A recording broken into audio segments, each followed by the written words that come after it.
So welcome to this very special wine cellar in central Melbourne. The clients came to visit us and went through a design brief. The existing or the space had been designed with their design team to have a Rymex ceiling, which we see here, which represents the underside of as if you're underwater and looking up through to the water surface, and you're seeing the rippling of the water above with sunlight shining on it. And I think that works very effectively. There's light apertures here, 3 of them, which represent stepping stones in the internal courtyard above.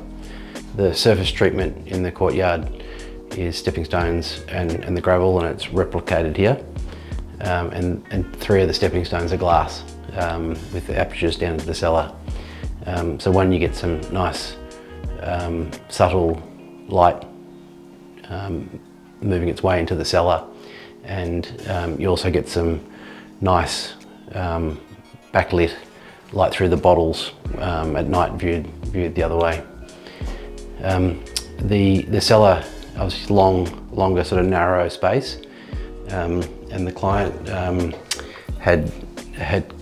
was drawn to our work through another curved cellar that they'd seen of our work, and I think the curve, this wine racking's concave and curved, and I think you get the full effect of that when you've got a view line along it. I think standing right in front of it, you lose a little bit of that movement and drama in those sort of two elements. So I think this was a perfect space to really show that that wine wall with the curve and concave. Behind us, there's a mirrored wall with a secret door. Again, the idea there was the curve keeps going, you get the replicated or reflective view of the wine cellar, creating an abundance of space and the mirror image of the wine racking. We always joke about you double your wine cellar sense of space, and you also double your wine collection without having to pay for it. So good use of a mirror. This wall, it really is an artistic piece. I think even without bottles in it, it's very dramatic. Lots to feel and see.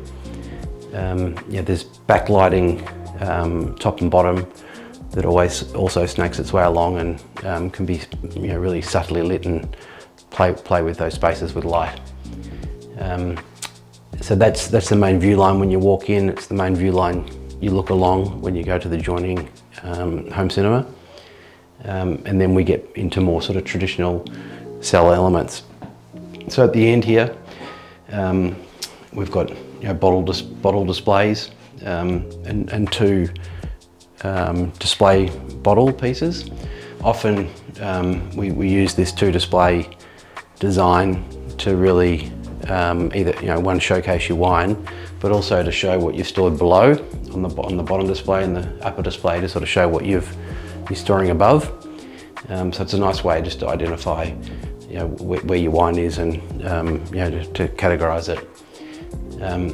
We create very little subtle pelmets with LEDs that can be dimmed, and again lighting just the display bottles is enough to navigate the space and have a nice sort of nice ambience within the cellar.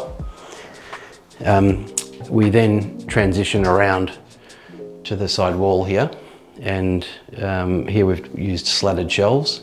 Sometimes we have a bottom section of slatted shelf, and then we have 6 bottles and then into display, or we have three slatted shelves, and this gives you options for boxes, mass stacking wine, it's quite a good use or multi-use of space. It's also not the main view line when you walk in. I think the focus is obviously on this more artistic piece. and more traditional land. And then once you're in here, it's more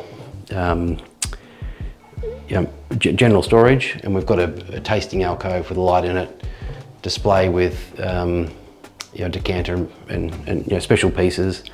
And again, the display wraps around.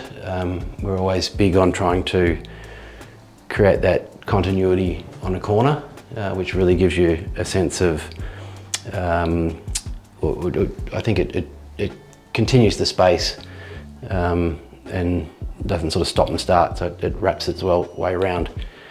We use slatted sections. We often do this with really fine joinery to, in some cases it's for supply and return airs, where we're trying to integrate that into the joinery with climate control.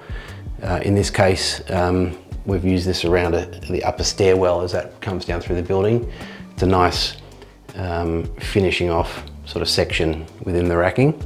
And that was done again here, where the concave meets the corner return. Again, we've got the slatted infill panel, really nice, almost Japanese sort of kumiko sized pieces. The end of our bottle displays, we also have slats again, just to sort of cover off, but it's all that that nice sort of finished piece. Bottom of the racking here, this was sort of progressive sort of design on site. The decision was made to run the pebbles into the bottom of the racking, so you get that continuity of the bottom floor space. In some cellars we've also created a gravel moat in front of the cellar, and that can work quite nicely too. But a nice touch with that running through and in between, and then behind that main curve you've got another bronze mirror that's also just giving you a sense of space. And and I think a lot of the elements of this cellar, it's sort of really it's a play on space, and really challenges your perception when you're in here and trying to really work out what's happening. So I think that's always sort of an enjoyable aspect of spaces where you're questioning and working through what's going on. So that's a bit of wrap up of this space. It was quite a challenging job. We actually had to, all the main components were made back in the factory.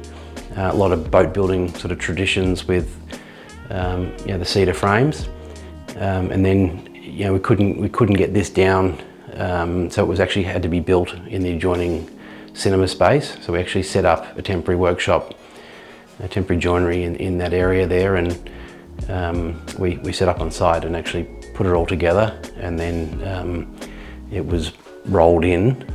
So there was also careful planning with the builder, and door opening sizes, heights that had to be achieved to get the racking in. And then we actually used metal bar rollers, and it was even in the adjoining space we actually had to have ceiling panels removed so that we could actually put it all together in a horizontal on ground manner and then stand it. So all those calculations had to be made, and timing had to be worked in with the builder so they hadn't progressed too far to enable us to do our work. So it was stood, we rolled it in on